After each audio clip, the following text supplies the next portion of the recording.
हाय बच्चों, आज का हमारा सबक है उर्दू का अल्फाज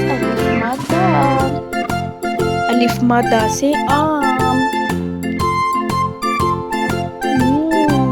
यम्मी यम्मी आम।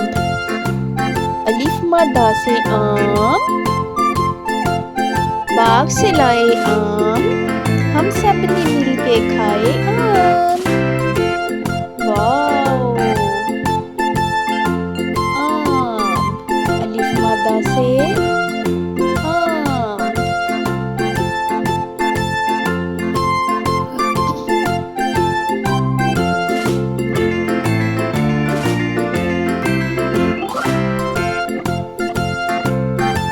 अब हम अलिफ मादा में कलर करते हैं। अलिफ मादा से आम।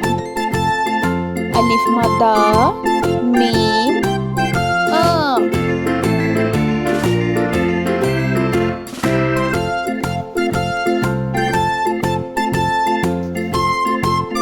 चले आए सब बच्चे, अब हम आँख में कलर करते हैं। Wow, nice. अलिफ मादा से आम, सब बच्चे मेरे साथ पढ़े। अलिफ मादा से आम, बाग से लाए आम, हम सब ने मिलके खाए आम।